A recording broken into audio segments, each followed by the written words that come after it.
तो पश्चिम बंगाल के हावड़ा में फिलहाल जनसभा को संबोधित कर रहे हैं प्रधानमंत्री नरेंद्र मोदी और उन्होंने कहा कि विकसित बंगाल का जो सपना है वो सिर्फ बीजेपी साकार कर सकते हैं। भाई आपको ले चलते हैं उत्तर प्रदेश के गोंडा, जहां बीजेपी नेता अमित शाह एक चुनावी जनसभा को संबोधित कर रहे हैं।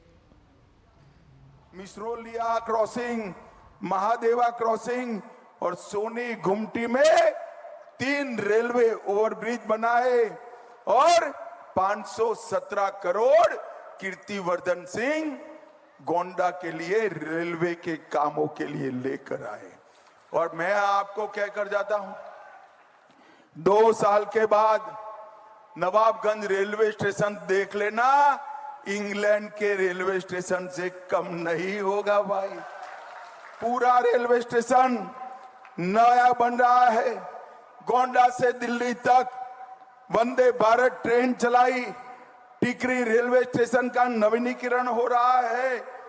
ग्रामीण आवास योजना के तहत 80,000 गरीबों को घर दिए। 3,36,000 गरीब माताओं को गैस का सिलेंडर दिया। 5 लाख घरों में नल से जल पहुंचाया। स्वच्छ भारत मिशन 6,17,000 घरों में शौचालय बनाए। 4,77,000 किसानों को किसान सम्मान निधि दी और 21,000 लोगों को मुद्रा लोन। ये आंकड़े पूरे यूपी के नहीं है, सिर्फ कीर्तिवर्धन सिंह के प्रयास से गोंडा के है भाई, गोंडा के है। पूरे अवध क्षेत्र में गरीब कल्याण का काम कहीं पर सबसे ज्यादा हुआ है तो अपने गोंडा में हुआ है। भाइयों बहनों, सपा की सरकार थी, ये गुंडे परेशान करते थे या नहीं करते थे? गरीबों की जमीन कब्जाते थे या नहीं कब्जाते? 2017 में आपने भाजपा सरकार बनाई, मोदी जी ने योगी जी को मुख्यमंत्री बनाया। योगी जी ने गुंडों को उल्टा लटका कर सीधा करने का काम कर दिया।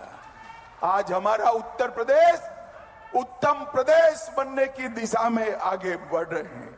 पहले यहां पर देसी कट्टे बनाने की फैक्ट्रियां थी, अब डिफेंस कॉरिडोर में तोप के गोले बन रहे हैं जो पाकिस्तान को सीधा करने का काम करेंगे।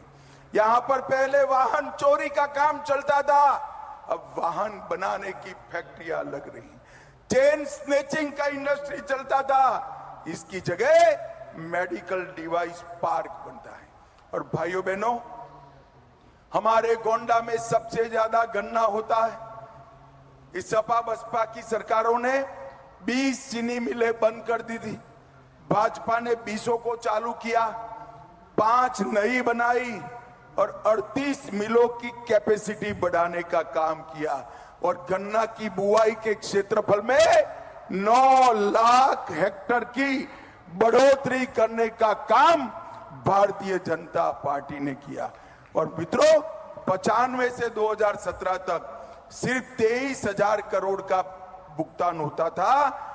2017 में भाजपा सरकार आने के बाद गन्ना के किसानों को 2,50,000 करोड़ का भुगतान करने का काम भारतीय जनता पार्टी ने किया। इथेनॉल को पेट्रोल डीजल में मिक्स कर गन्ना किसानों का कल्याण किया और पूरा गन्ना का काम आगे बढ़ाने का काम नरेंद्र मोदी जी ने किया। भाइयों बहनों, 2017 में भी ये 2 साझादे इकट्ठा होकर आए थे और क्या हुआ था याद है? विधानसभा में दोनों इकट्ठा होकर आए थे, 2 लड़के करके। यूपी की जनता ने उनका सुपड़ा साफ कर दिया था और इस बार भी इकट्ठा होकर आए। ये राम भक्तों पर गोली चलाने वाले, ये यूपी के अंदर गुंडई और जमीन कब्जा कराने वाले हैं।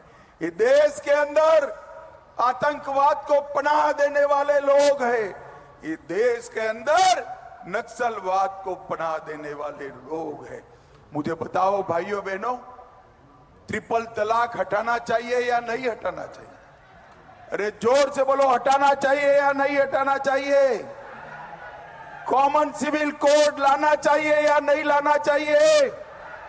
ये राहुल बाबा कहते हैं हम 370 वापिस लाएंगे, ट्रिपल तलाक वापिस लाएंगे और मुस्लिम पर्सनल लॉ भी लेकर आएंगे। राहुल बाबा, शेख चल्ली के स्वप्न देखते रहो, ना आपको जीतना है ना वापिस आना है। मैं गोंडा वालों को कहकर जाता हूं, जब तक भाजपा का एक भी सांसद संसद के अंदर है, ना 370 आ सकता है, ना ट्रिपल तलाक फिर से आ सकता है। राहुल बाबा, तो यहाँ पे ट्रिपल तलाक और धारा 370 का जिक्र करते नजर आ रहे थे खासतौर से अमित शाह, जो कि गोंडा उत्तर प्रदेश में चुनावी जनसभा को संबोधित कर रहे हैं। और साथ ही साथ उन्होंने कहा कि बीजेपी के कार्यकाल में आने के बाद से ही तमाम तरह के जो विकास हैं वो देखे जा रहे हैं, जबकि इससे पहले तमाम तरह की जो अनियमितताएं थीं वो नज़र आती थीं।